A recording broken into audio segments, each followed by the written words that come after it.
এবার বাংলাদেশের মাটির নিচে চাপা পড়ে থাকা ৮৩ বিলিয়ন ডলারের বিশাল কয়লার খনির সন্ধান পাওয়া গেছে। টাকার অঙ্কে যা দেশের বর্তমান বৈদেশিক মুদ্রার রিজার্ভের কয়েক গুণ। দিনাজপুর জেলার ফুলবাড়ীতে আবিষ্কৃত এই কয়লা খনিটি বাংলাদেশের জ্বালানি খাতের পুরো চিত্র বদলে দেওয়ার ক্ষমতা রাখে। জ্বালানি বিভাগ এবং হাইড্রোকার্বন ইউনিটের তথ্য মতে এখানে মজুদ আছে ৫৭২ মিলিয়ন টন উন্নত মানের কয়লা। কিন্তু দেশের এই বিশাল সম্পদ উত্তোলনের পথে প্রধান বাধা হয়ে দাঁড়িয়েছে ভারত। ভারতের পক্ষ থেকে অভিযোগ তোলা হয়েছে, ফুলবাড়ীতে উন্মুক্ত পদ্ধতিতে কয়লা তোলা হলে তাদের সীমান্তের ওপারে শিলিগুড়ি, মালদা এবং উত্তর দিনাজপুরের বিস্তীর্ণ অঞ্চলে পানির স্তর নিচে নেমে যাবে এবং পরিবেশগত বিপর্যয় ঘটবে। তবে ভূতত্ত্ববিদ এবং পানি বিশেষজ্ঞরা ভারতের এই দাবিকে বৈজ্ঞানিক ভিত্তিহীন এবং বাংলাদেশের অভ্যন্তরীণ বিষয়ে অযৌক্তিক হস্তক্ষেপ হিসেবে চিহ্নিত করেছেন। দিনাজপুরের এই খনিতে যে পরিমাণ কয়লা মজুদ আছে তা বাংলাদেশের মোট কয়লা ভাণ্ডারের প্রায় ৭%। এশিয়ান এনার্জি বা জিসিএম রিসোর্সেস এবং বাংলাদেশ সরকারের বিভিন্ন সংস্থার সমীক্ষা অনুযায়ী এই খনি থেকে ৩০ বছরেরও বেশি সময় ধরে বছরে প্রায় ১৫ মিলিয়ন টন কয়লা উত্তোলন করা সম্ভব। বর্তমান আন্তর্জাতিক বাজার দর অনুযায়ী এই কয়লার মূল্য ৮৩ মিলিয়ন ডলার। তবে খনিটি শুধু কয়লার জন্যই মূল্যবান নয়, কয়লার স্তরের উপরে বা ওভারবার্ডেনে রয়েছে আরও অন্তত ১৭ বিলিয়ন ডলার মূল্যের খনিজ সম্পদ। এর মধ্যে আছে উন্নত মানের সিলিকা বালি, সাদামাটি এবং শক্ত গ্রানাইট পাথর। এই পাথর এবং বালি বাংলাদেশের নির্মাণ শিল্পের খরচ অর্ধেকে নামিয়ে আনতে পারে। এই মুহূর্তে বাংলাদেশকে প্রতি বছর হাজার হাজার কোটি টাকার পাথর ও বালি ভারত এবং ভুটান থেকে আমদানি করতে হয়। ফুলবাড়ী খনি চালু হলে ভারতে বিশাল বাণিজ্য সুবিধা হারাবে, যা তাদের আপত্তির একটি বড় অর্থনৈতিক কারণ হতে পারে বলে মনে করা হচ্ছে।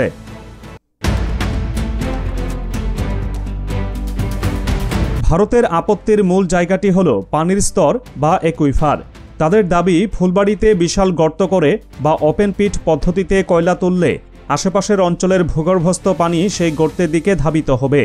এর ফলে ভারতের অংশে মরুকরণ দেখা দিতে পারে। কিন্তু হাইড্রোলজিক্যাল বা পানি বিজ্ঞান বলছে ভিন্ন কথা। বাংলাদেশের ভূপ্রকৃতি এবং পানির প্রবাহ সাধারণত উত্তর থেকে দক্ষিণ দিকে প্রবাহিত হয়। ভারত বাংলাদেশের উত্তরে অবস্থিত, অর্থাৎ পানি ভারত থেকে প্রাকৃতিকভাবেই বাংলাদেশের দিকে আসে। বাংলাদেশের অভ্যন্তরে কোনো গভীর খনন কাজ হলে তা উজানে বা ভারতের মাটিতে পানির স্তরে প্রভাব ফেলার সম্ভাবনা ভূতাত্ত্বিকভাবে অত্যন্ত ক্ষীণ। উল্টো ভারতের ফারাক্কা বাঁধ এবং তিস্তা ব্যারেজের কারণে বাংলাদেশের উত্তরাঞ্চল শুষ্ক মৌসুমে পানিশূন্য হয়ে পড়ে। অথচ বাংলাদেশের নিজস্ব খনিজ সম্পদ উত্তোলনের সময় ভারত পরিবেশের দোহাই দিয়ে যে বাধা সৃষ্টি করছে তা মূলত তাদের আধিপত্য বজায় রাখার একটি প্রয়াস। জ্বালানি নিরাপত্তা নিশ্চিত হলে বাংলাদেশ ভারতের বিদ্যুৎ এবং কয়লার উপর নির্ভরতা কমিয়ে ফেলবে, যা ভারত চায় না।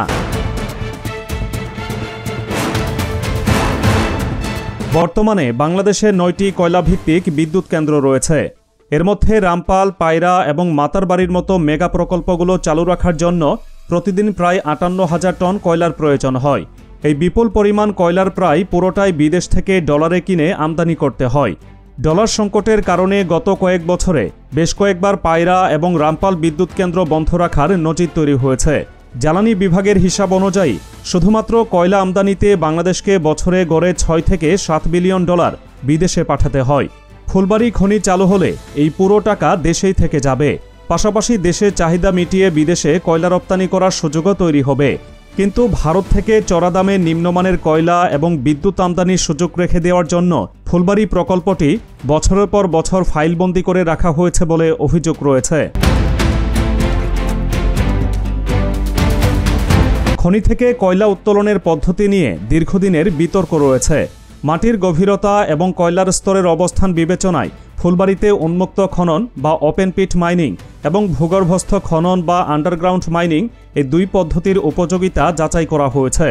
জ্বালানি বিভাগের হাইড্রোকার্বন ইউনিট তাদের সর্বশেষ প্রতিবেদনে স্পষ্টভাবে উল্লেখ করেছে যে এখানে ভূগর্ভস্থ পদ্ধতিতে কয়লা উত্তোলন লাভজনক বা নিরাপদ নয়, কারণ ফুলবাড়ীর কয়লা স্তরের ঠিক ওপরেই রয়েছে বিশাল এক পানির স্তর। সুড়ঙ্গ করে কয়লা তুলতে গেলে সেই পানির চাপে পুরো খনি ধসে পড়ার এবং প্লাবিত হওয়ার ঝুঁকি শতভাগ। বড় পুকুরিয়া খনিতে ভূগর্ভস্থ পদ্ধতি ব্যবহার করার কারণে সেখান থেকে মোট মজুদের মাত্র 10 থেকে 15% কয়লা তোলা সম্ভব হচ্ছে। বাকি কয়লা মাটির নিচেই নষ্ট হচ্ছে। অন্যদিকে উন্মুক্ত পদ্ধতি বা ওপেন পিট মাইনিংয়ের মাধ্যমে ফুলবাড়ি থেকে 90%রও বেশি কয়লা উত্তোলন করা সম্ভব। এই পদ্ধতিতে উপর থেকে মাটি সরিয়ে কয়লা বের করা হয়, যা সাশ্রয়ী এবং নিরাপদ। হাইড্রোকার্বন ইউনিটের সমীক্ষায় দেখা গেছে উন্মুক্ত পদ্ধতিতে কয়লা উত্তোলনে খরচ অনেক কম এবং মাত্র 2 থেকে 3 বছরের মধ্যে পূর্ণাঙ্গ উৎপাদন শুরু করা সম্ভব, যেখানে ভূগর্ভস্থ খনি প্রস্তুত করতে 8 থেকে 10 বছর সময় লেগে যায় এবং উৎপাদন খরচও বেশি পড়ে। উন্মুক্ত খনির আরেকটি বড় সুবিধা হল কয়লা তুলে নেওয়ার পর সেই বিশাল গর্তটি একটি বিশাল জলাধারে পরিণত করা যায়, যা ওই অঞ্চলের মৎস্য চাষ এবং সেচ কাজের জন্য পানির আধার হিসেবে ব্যবহৃত হতে পারে। কিন্তু ভারত এবং কিছু পরিবেশবাদী সংগঠনের বিরোধিতায় এই আধুনিক ও বিজ্ঞানসম্মত পদ্ধতিটি প্রয়োগ করা যাচ্ছে না। 2006 সালের 26 আগস্ট ফুলবাড়িতে উন্মুক্ত খনি বাস্তবায়নের বিরুদ্ধে একটি বড় আন্দোলন সংঘটিত হয়েছিল। সেই আন্দোলনে আইনশৃঙ্খলা রক্ষাকারী বাহিনীর গুলিতে 3 জন স্থানীয় মানুষ নিহত হন এবং শতাধিক আহত হন। সেই ঘটনার পর তৎকালীন সরকার স্থানীয়দের সাথে একটি চুক্তি করে, যেখানে উন্মুক্ত খনি না করার প্রতিশ্রুতি দেওয়া হয়েছিল। তবে বর্তমান প্রেক্ষাপট সম্পূর্ণ ভিন্ন। 2006 সালের তুলনায় এখানকার খনি ব্যবস্থাপনা প্রযুক্তি অনেক উন্নত। তাছাড়া তখনকার জ্বালানি চাহিদা এবং বর্তমান চাহিদার মধ্যে আকাশ পাতাল তফাৎ। অর্থনীতিবিদদের মতে আবেগের বশবর্তী হয়ে বা বিদেশি প্ররোচনায় পড়ে $83 বিলিয়ন সম্পদ মাটির নিচে ফেলে রাখা বিলাসিতা ছাড়া আর কিছু নয়। তবে স্থানীয় মানুষের পুনর্বাসন এবং পরিবেশ সুরক্ষার বিষয়টি সর্বোচ্চ গুরুত্ব দিয়ে দেখার সুযোগ রয়েছে। ফুলবাড়ি প্রকল্পে ক্ষতিগ্রস্তদের জন্য যে পুনর্বাসন প্যাকেজ এবং কর্মসংস্থানের প্রস্তাবনা রয়েছে তা সঠিকভাবে বাস্তবায়ন করা হলে স্থানীয়রাই সবচেয়ে বেশি লাভবান হবেন। এই প্রকল্পে প্রত্যক্ষ ও পরোক্ষভাবে প্রায় 67,000 মানুষের কর্মসংস্থান তৈরি হবে। উন্মুক্ত খনির ক্ষেত্রে আরেকটি গুরুত্বপূর্ণ বিষয় হল উপজাত খনিজ সম্পদ বা বাই প্রোডাক্ট।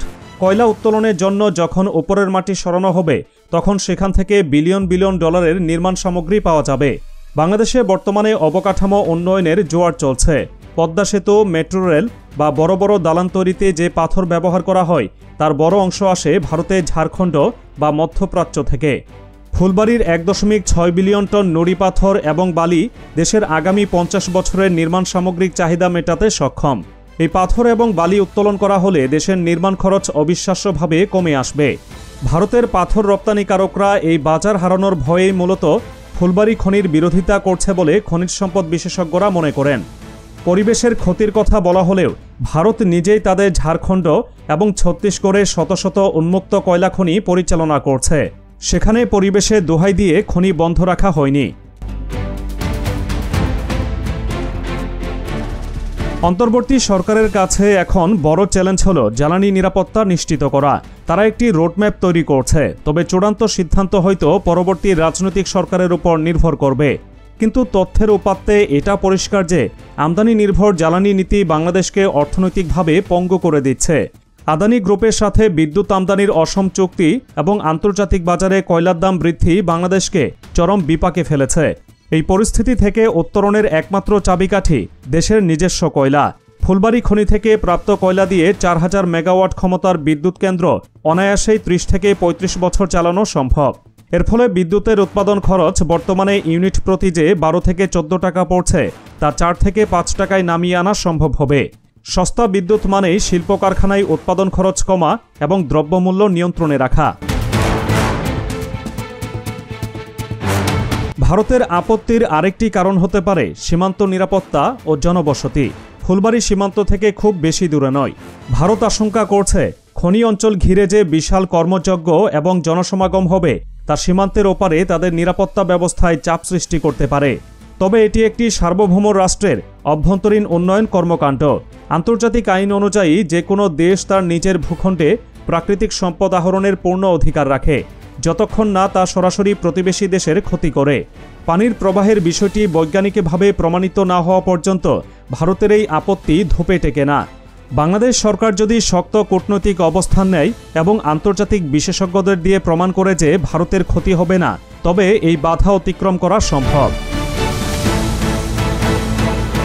পরিবেশ ও প্রতিবেশ রক্ষার নামে যে আন্দোলনগুলো হয় তার পেছনে অনেক সময় বিদেশি এনজিও এবং দাতা সংস্থাগুলোর ইন্ধন থাকে। ফুলবাড়ীর ক্ষেত্রেও এমন অভিযোগ রয়েছে। নবায়নযোগ্য জ্বালানির কথা বলে কয়লা উত্তোলনে বাধা দেওয়া হচ্ছে, কিন্তু বাস্তবতা হলো সৌর বা বায়ুবিদ্যুৎ দিয়ে বেসলোড বা নিরবিচ্ছিন্ন বিদ্যুৎ সরবরাহ নিশ্চিত করা সম্ভব নয়। উন্নত দেশগুলো কার্বন নিঃসরণ কমানোর কথা বললেও তারা নিজেরা কয়লার ব্যবহার বন্ধ করেনি। চীন, ভারত এবং আমেরিকা এখনও তাদের বিদ্যুতের বড় অংশ কয়লা থেকেই উৎপাদন করে।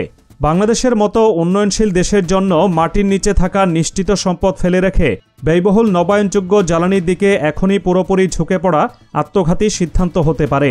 জিডিপিতে এই খনি একাই 1% অবদান রাখার ক্ষমতা রাখে, যা দেশের অর্থনীতির চাকা সচল রাখতে বিশাল ভূমিকা পালন করবে। 2006 সালের সেই রক্তক্ষয়ী স্মৃতি এবং স্থানীয় মানুষের ভীতি দূর করতে সরকারের স্বচ্ছতা প্রয়োজন।